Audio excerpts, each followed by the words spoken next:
Gümüşün ons tarafına baktığımız zaman gümüşün ons tarafında takip ettiğimiz alan içerisinde hareketler var. Fakat gerçekten gümüşte tekrardan bizler bu kadar aşağıya kadar bir sarkma beklemiyorduk. Savaş zamanlarında geçmişe dönük yaptığım araştırmalarda arkadaşlar genellikle savaş zamanlarında altın ve gümüş tarafında yukarı yönlü hareketler gözlemlenmiyor.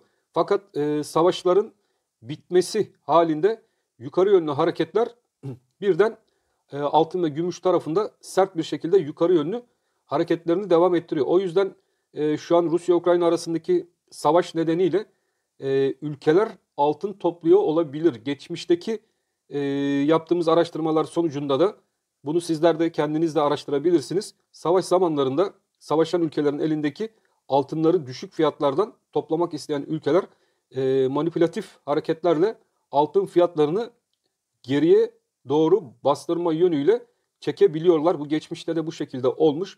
Fakat savaşın bitmesi halinde de bu tekrardan yukarı yönlü hareketin sert bir şekilde döndüğü de gözlemlenmiş.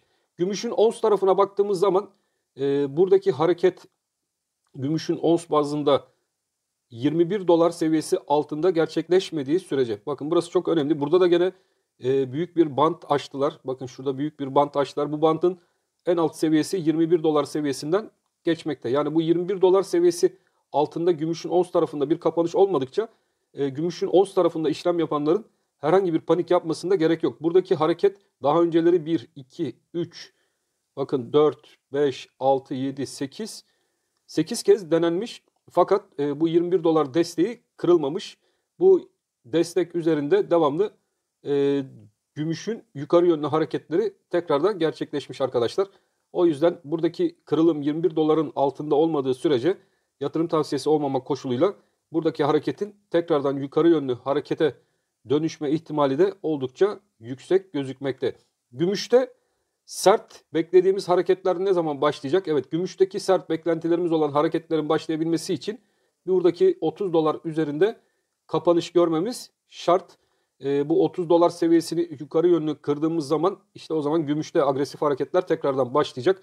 Ve gümüşte beklentimiz olan agresif hareketlerin gelmesiyle birlikte ilk etapta 35 dolarlar, onun üzerinde 44 dolarlar ve onun üzerinde de arkadaşlar 57 dolarlar seviyesine doğru giden bir gümüşün ons tarafını Fibonacci kanalları çekerekten zaten sizlerle birlikte takip ediyoruz. Şu an Fibonacci kanalımızın alt tarafındaki bölgede 21 dolar seviyesinden geçmekte. Buraya kadar gümüşü çektiler. Fakat bu 21 doların daha altına çekerler mi? Bu da yakından takibimizde olacak. Bakalım 21 dolardan sert alışlar gümüşün ons tarafında gelecek mi? Fakat bu 21 dolar dediğim gibi altında kapanış olmadıkça gümüşün ons tarafında da panik yapılacak herhangi bir durum olmaz. O yüzden ileriye dönük gümüşün ons tarafındaki beklentilerimiz de hala da gündemdedir. Gündemden düşmüş değildir.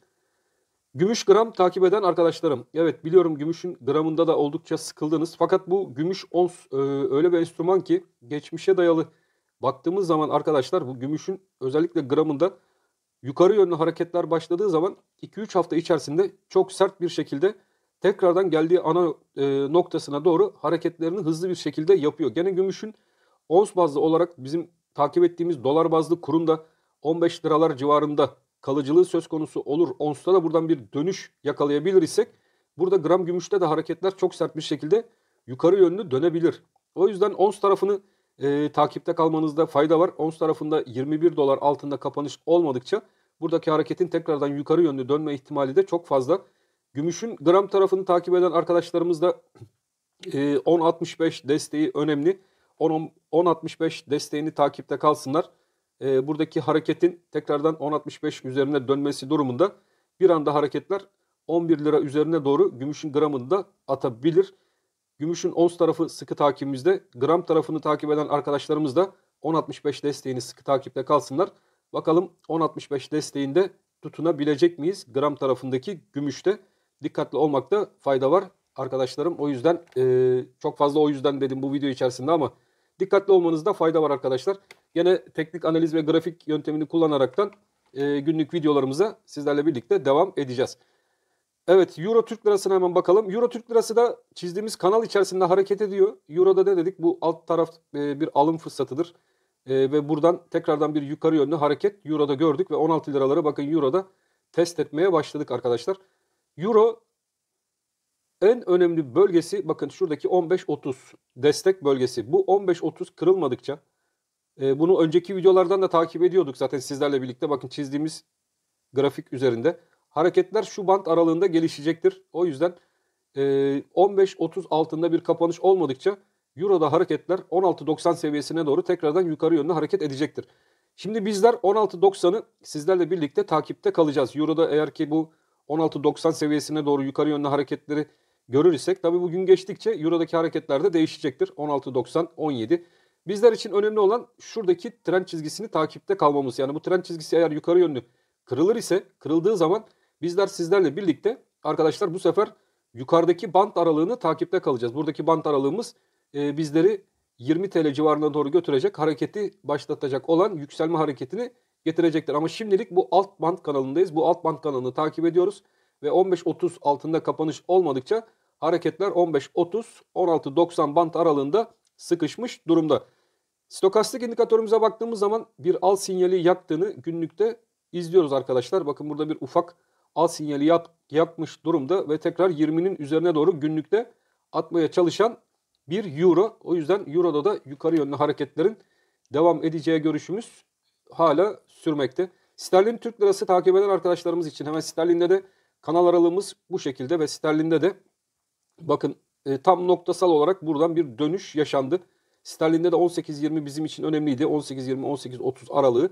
Buradan bir tepkiyi aldık ve bu tepki üzerinde artık günlük kapanışlarda bizler şu seviye üzerinde kalabileceğiz mi? 18.65. Evet. Buradaki 18.65 üzerinde günlük kapanışlar yapar isek kademeli bir şekilde ilk etapta 19.20 ve onun üzerinde bizlerin takip etmesi gereken 19.90 ve 20 TL'ler civarına doğru tekrardan bu kanal içerisinde sterlin takip eden arkadaşlarımız da yükselişi takip edebilir. Sterlin yatırım tavsiyesi olmamak koşuluyla ufaktan bir al sinyali yakmış. Bu al sinyalini değerlendirmek isteyenler de 18.30 seviyesi altında bir kapanış olmadıkça bunu değerlendirebilirler diye düşünüyorum. Ama makas aralıklarına dikkat edin. Özellikle 6'dan sonra bankalardaki makas aralıkları çok açık olacağından dolayı dikkatli bir şekilde 9'da 5 arası bankalarda işlem yapmaya dikkat edin sevgili dostlarım. Bitcoin, hemen Bitcoin tarafına bakalım.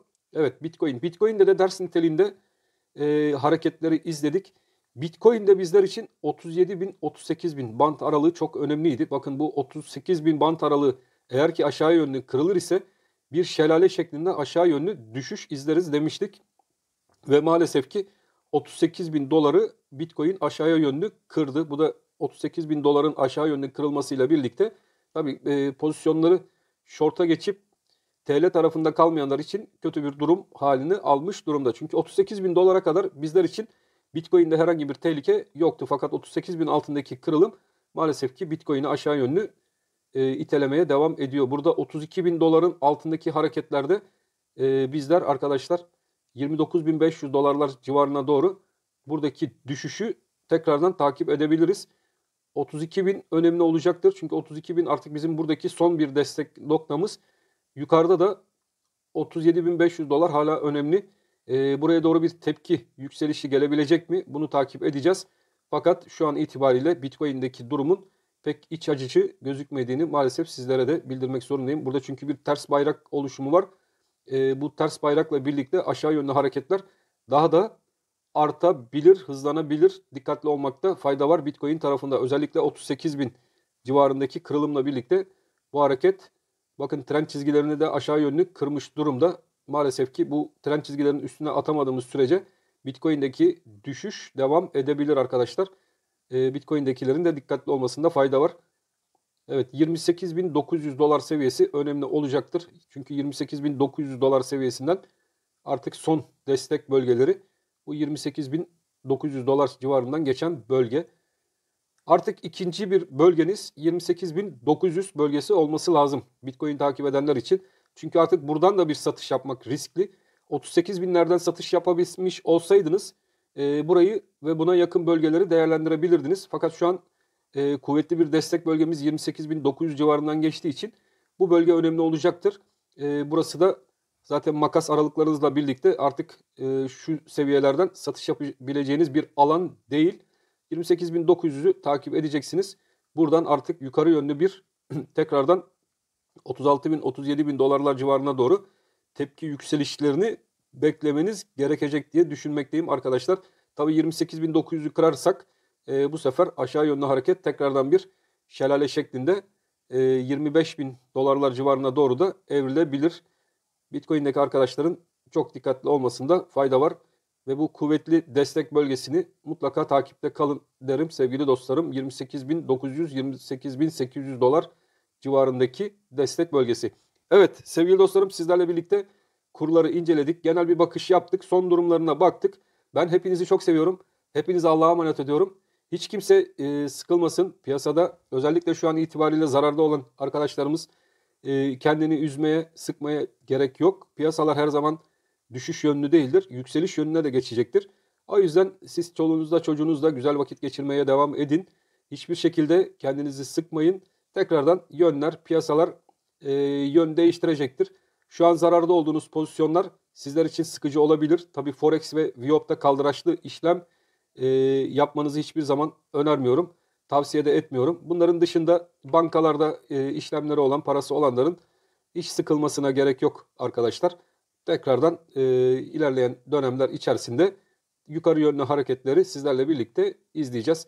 Bakın Bitcoin'de de mesela burada bir V hareketi çizilir ise, burada da Bitcoin'deki bu sefer hareket bu şekilde yukarı yönlü döner ise Bitcoin'de de tekrardan 68.000 dolarlar civarına doğru yeni hareketler izleriz.